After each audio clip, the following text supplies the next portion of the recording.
His name is Paul, and he is my son. His name is Paul, and he is my stepson.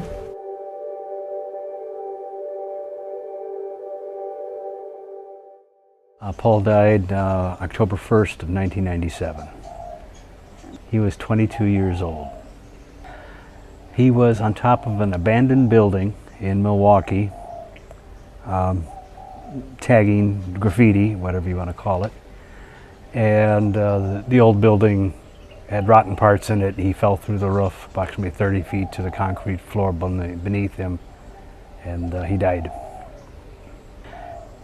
Since Paul died, it's been 20 years.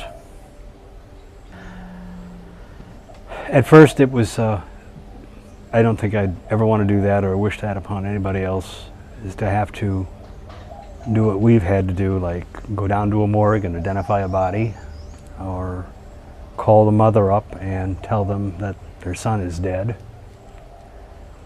Wouldn't wish that on anybody, and at first it was pretty much devastating. Life basically ceased to exist because you didn't know what to do about it. There is no training on this. You don't get any kind of diploma or go to school for what do you do when your son dies.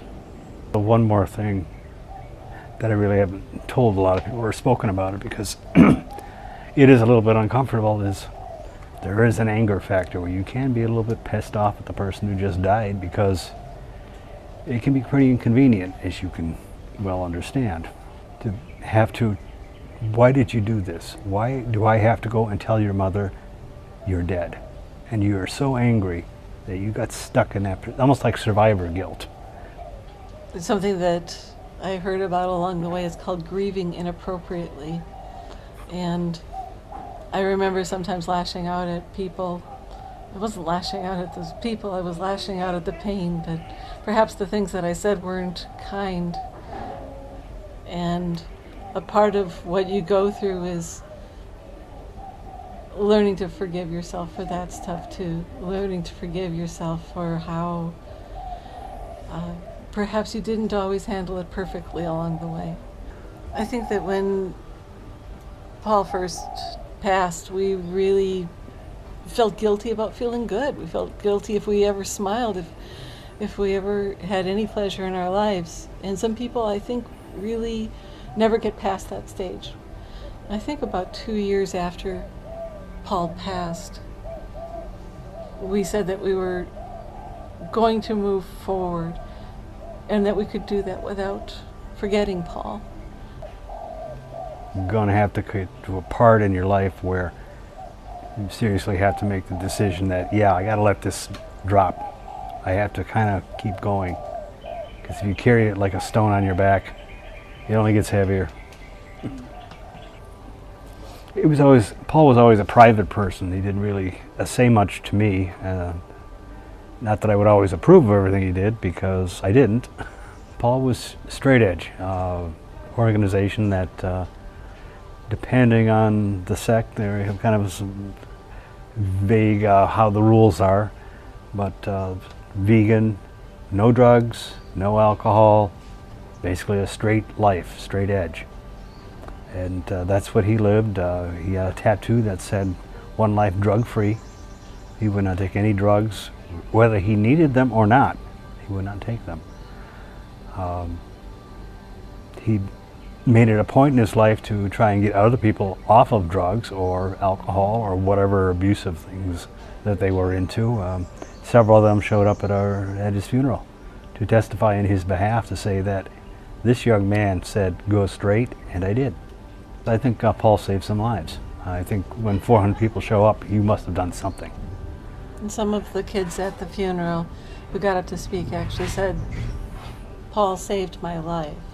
Paul was the one who got me off of the drugs, got me off of the drinking, invited me to have friends, to have friendship in the straight edge community." I think there is another side to life, and I do think, I'm pretty much conclusive in my own mind, that when my time comes, I'm going to meet him. He's going to be there for me, and we're going to have a good laugh, and I'm going to punch him out. If I had to say something to someone who was going through a deep loss right like this, early in the grieving period, when you really couldn't see a way out, you're just so debilitated, you're just so crushed down, and it feels like you're not going to get back up out of that. And you don't even really want to at first, because it feels like you're being disloyal. But that day does come. We made some choices in our lives. We decided we're not going to live the way that people expect us to. So we set about on a plan for our freedom, for our liberation. And here we are, relatively young. We've sold almost all of our belongings, and we're traveling the world.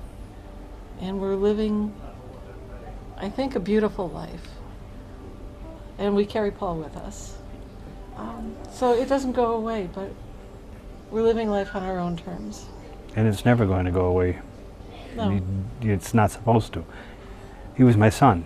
He is my son. And nothing's ever going to take that away from me. It's just the way it is. Until the day I die, that's how I'm going to think of it. I'd like to thank the Academy.